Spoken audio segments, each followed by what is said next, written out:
বাবা আসছে মেয়ের বাড়িতে। তো বাবার জন্য মেয়ে কী আয়োজন করতেছে সেটা আপনাদের সাথে শেয়ার করব। তো অনেক দিন পরে হচ্ছে আব্বু আমার বাসায় আসলো। আসসালামু আলাইকুম everyone, welcome back to my channel. আশা করি আমার ভাইয়ের আপুরা যে যেখানে আছেন আলহামদুলিল্লাহ ভালো আছেন।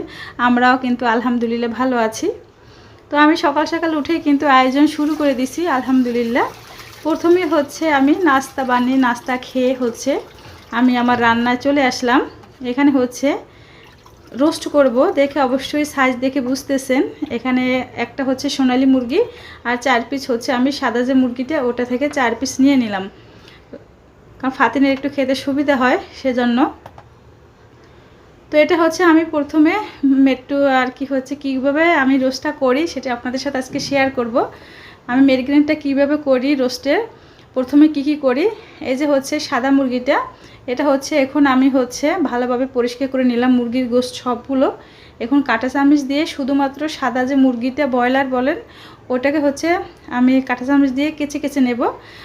কেচে নিলে হয় কি ভালোভাবে ভিতরে যে রক্তটা থাকে ওটা বের হয়ে যায়, আবার হচ্ছে রান্না করার পর হচ্ছে মশলাটা ভালোভাবে ভিতরে চলে যায়। আর এখানে হচ্ছে আমি যে দেখাইছি এটা হচ্ছে লেবু আর এটা হচ্ছে দুধ। তো সবসময় আমার মাকে দেখতাম কীভাবে প্রিপারেশন নেয়, যে যখন রোস্ট তৈরি করে। আমার মায়ের মতন রোস্ট আমি আসলে এত সুন্দর করে রান্না করতে কারো দেখি না, আর কারো কাছে আমি খাইও না, এত টেস্ট লাগে না। আমার মা যেভাবে ভালোবেসে রান্না করে, প্রসেসিংটি এত সুন্দর করে রান্না করে, তো আমার মায়ের কাছ থেকেই সব শেখা। তো আসুন আমি আপনাদের সাথে সেটাই শেয়ার করতেছি। দেখতেই পাচ্ছেন এখানে হচ্ছে আমি, এটা হচ্ছে একটা টেকনিক, এটা আপনারা ফলো করতে পারেন। এখানে হচ্ছে আমি কিছু পরিমাণ হচ্ছে দুধ যে কোনো দুধ হলেই হবে, আর হচ্ছে লেবুর রস দিয়ে আমি 20 মিনিট 25 মিনিট আধা ঘন্টা যেভাবে পারেন ভিজিয়ে রাখবেন। এটার আসল কারণ হচ্ছে আস্তে যে গন্ধটা ওটার রান্নার পর আসে না, আর হচ্ছে যে ভিতরে যে রক্তটা থাকে ওটা বের হয়ে যায়। তো অনেকে হচ্ছে দেখবেন রোস্ট রান্না করলে ভিতরে কাঁচা থাকে, আবার মশলা ঢোকে না, আর হচ্ছে আস্তে একটা গন্ধ আসে। সেজন্য হচ্ছে ওইটা সবসময় আমি ফলো করি আমার মায়ের রান্না। তো আমি আমার মায়ের রান্নাটাই ফলো করি রান্নার সময়। মা আসলে যার আছে সেই বোঝে, যার নেই সেই যে কত কষ্টটা। রান্নাবান্না কিন্তু মায়ের কাছ থেকে হাতে খড়ি দেওয়া হয়।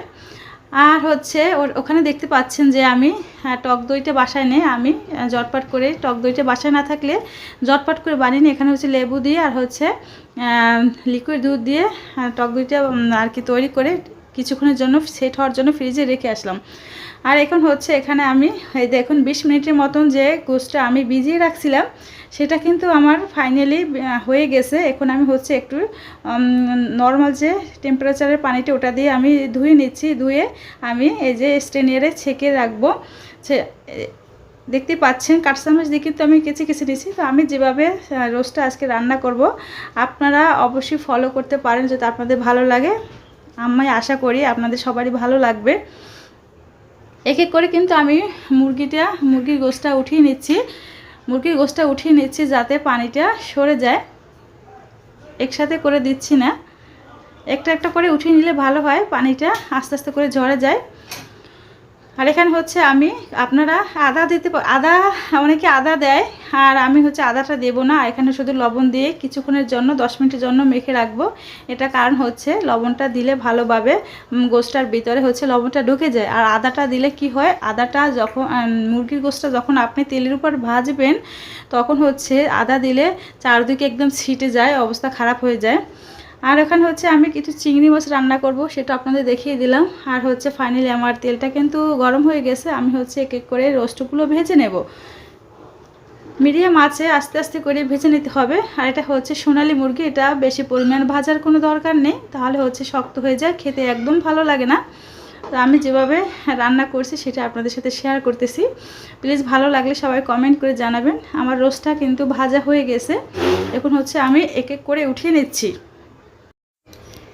যখন আপনারা হচ্ছে ব্রয়লার মুরগি দিয়ে রোস্ট করবেন তখন একটু কড়া ভাজবেন, তো অতিরিক্ত ভাজতে যাবেন না, তাহলে কিন্তু মশলা কিছুই ঢুকবে না, শক্ত হয়ে যাবে। সোনালি যেটা রান্না করবেন ওর চেয়ে হচ্ছে একটু ওই দেখতে পাচ্ছেন আমি যেভাবে ভেজে নিলাম ওভাবেই আপনারা ভাজবেন। তো ভাজার উপরে কিন্তু টেস্টটা নির্ভর করে, অতিরিক্ত যে কোনো কিছুই ভাজা ভালো লাগে না, তাহলে হচ্ছে মশলাটা ভিতরে যায় না। আর এখানে হচ্ছে আমি পেঁয়াজ কুচি আর হচ্ছে গরম মশলা দিয়ে দিলাম।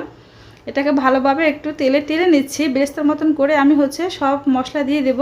আর এখানে হচ্ছে আমি চিংড়ি মাছটা ভুনা করব, সেজন্য হচ্ছে পেঁয়াজটা ভেজে নিচ্ছি। তো চিংড়ি মাছটা এমন বেশি একটা ভুনা করব না, অল্প পরিমাণেই করব, আমার প্রচুর পরিমাণে অ্যালার্জি।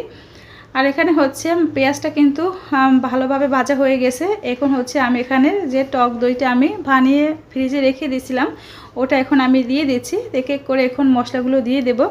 তো টক দইটা দিয়ে আপনারা সাথে সাথে কিছুক্ষণ নাড়াচাড়া করবেন, তাহলে হচ্ছে টক দইটা ভালো হয়, না হলে অনেক সময় দেখা যায় দলা পাকিয়ে যায়, সেজন্য হচ্ছে একটু বেশি আছে দিয়ে দেবেন। এখানে হচ্ছে আমার চিংড়ি মাছটা ভুনা করতেছি, তো চিংড়ি মাছগুলো দিয়ে দিলাম, দেখতে পাচ্ছেন অল্প পরিমাণে। আর এখানে হচ্ছে আমি কিন্তু রোস্টের মশলাটা দিয়ে দিছি, আর হচ্ছে সস দিয়ে দেব। সসটা দিতে কিন্তু অবশ্যই কেউ ভুলবেন না, সসটা দিলে কিন্তু স্বাদটা অনেক ভালো লাগে, ভালো হয়।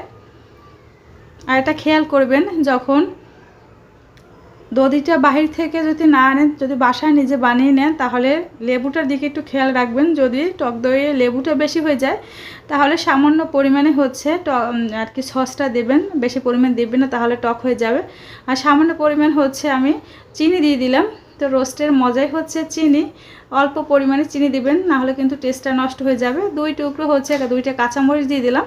তো আমি সবসময় আমার মাকে দেখতাম রোস্ট করার সময় কাঁচামরিচ দিয়ে দেয়, তো সেটা আমি ফলো করি, আমার কাছে ভালো লাগে, ফ্লেভারটাও ভালো লাগে। আর এখানে হচ্ছে আমি 1 চামচের মতন ঘি দিয়ে দিলাম।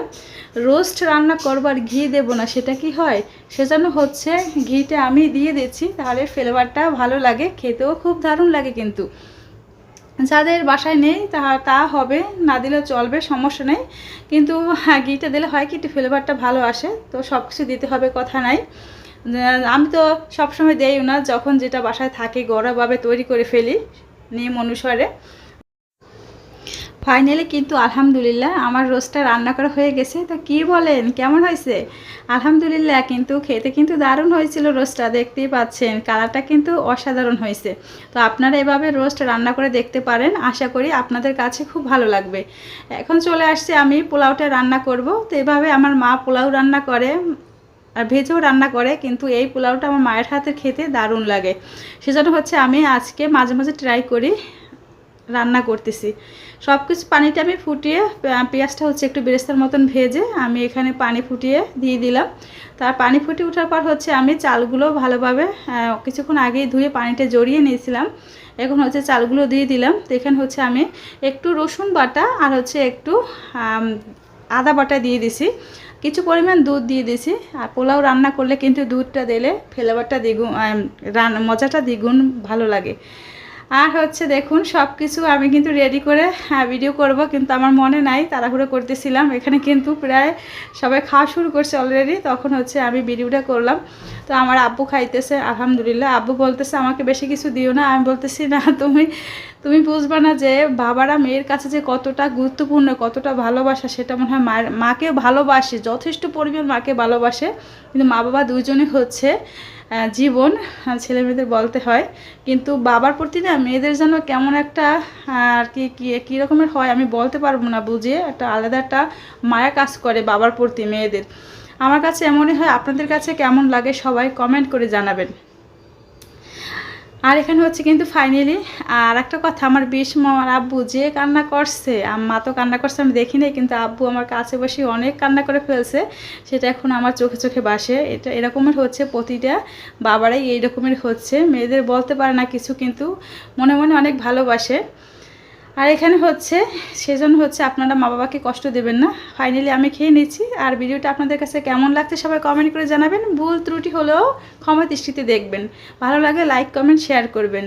আল্লাহ হাফেজ, আসসালামু আলাইকুম।